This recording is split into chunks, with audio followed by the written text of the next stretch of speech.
I first heard about Stop the Traffic on the first day I was working for the Oasis Academy because there was a presentation by the Stop the Traffic team who showed a very short video clip and did a verbal presentation. And as soon as I saw that, I knew that there was a possibility of a very interesting and challenging drama presentation. And I just immediately wanted to write a play about it. I thought it was a great idea, and I knew that it would challenge the drama students that we had here to produce some really interesting work. And the stories were so desperately tragic that it would motivate them to produce the kind of work that perhaps we'd never done before. And also the feeling of actually being able to do something and change things. And being in on the beginning of it, because at that point, Stop the Traffic seemed to be very new. And being in on the beginning of some kind of movement, which we've seen so much happen in the 18 months, was quite fantastic. The challenges in writing the play have more been with how to put something in it that's going to be light relief. And I was watching a programme, I think, about the journey of Tony Blair to number 10. They had this countdown of days and votes. And that idea, as I was watching that, it suddenly came to me we could do the Million story as a parallel story to the different Stop the Traffic stories, and that provided the light relief. It's taken a while to get the office scenes to work as we want, but I think now we've just about nailed it.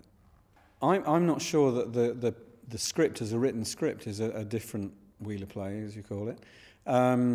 It's much more in the way this particular production has been presented. And that's been entirely the people who have been involved, who have had such a large voice in the way that the production has been staged. So as I said in the programme note, I haven't come in with a big idea as to how it should be done. I've just come in with a couple of pages of script and said, we're going to do this, how do we do it? And they've put in their ideas.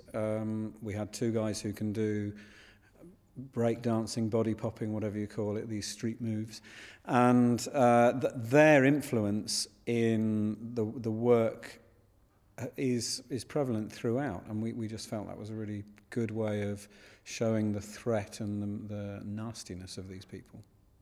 We've always done the plays, for example, Dan Nolan. I think it's a close relation to the Dan Nolan play. We did that with a cast of 4. After having done Graham with a cast of 11, it was quite a step up to do this with a cast of 17 or 18. And there was some big debate amongst the cast of it won't work. And I just said, we're going to have to make it work. And I think the number of people involved in it has actually been a real bonus. But that wasn't a planned thing. It was just we wanted to involve a lot more people in the youth theatre programme. I think the impact of this play is going to be big because not many people know, or we're at the beginning of the journey of people knowing about Stop the Traffic. So I knew nothing on the day the presentation happened to me. I've seen people who have heard of Stop the Traffic but didn't really know what it was about. And the play kind of explains it, hopefully more clearly. So it's clarifying something that people have maybe heard of. And that's a great awareness-raising exercise.